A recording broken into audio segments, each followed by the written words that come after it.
السلام عليكم ورحمة الله وبركاته أعزائي طلاب الصف السادس الإعدادي. اليوم إن شاء الله راح نترجم السكشن الأول من رواية Pride and Prejudice الكبرياء والهوى للكاتبة جين أوستن. احنا بالدرس السابق تكلمنا بإيجاز عن حياة الكاتبة جين أوستن، واليوم إن شاء الله راح نترجم السكشن الأول اللي هي عبارة عن دايلوج، حوار بين الأب مستر بينت والأم مسز بينت. الترجمة راح يكون مكتوبة قدامك عزيزي الطالب، حاول تركز على الكلمات والحوار حتى تفتهم السكشن الأول بشكل كامل إن شاء الله. راح نبدأ نترجم الحوار.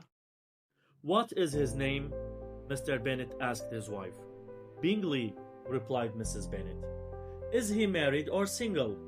Oh, single, my dear, to be sure.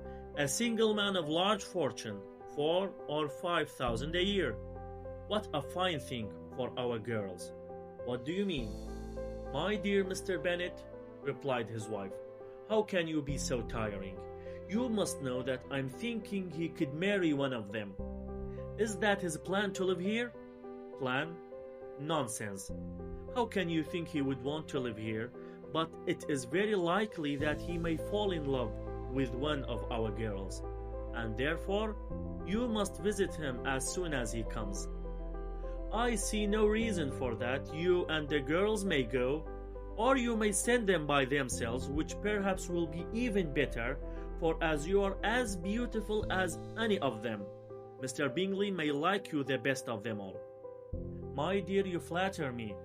I certainly have had my share of beauty, but I do not pretend to be anything extraordinary now.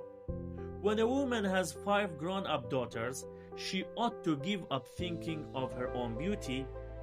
But usually a woman has often not much beauty to think of in such cases, said Mr. Bennet. My dear, you must indeed go and see Mr. Bingley when he comes into the neighborhood. That is more than I want to do, you can be sure of that. But consider your daughters, only think what it could mean for one of them. Sir William and Lady Locust are determined to go just because of that. You know, they visit no newcomers. Indeed, you must go, for it will be impossible for us to visit him if you do not. You are too careful, surely. I'm sure Mr. Bingley will be very glad to see you, and I will send a few lines with you to tell him I fully agree he can marry whichever he chooses of the girls, though I must throw in a good word for my little Lizzie. I would rather you didn't.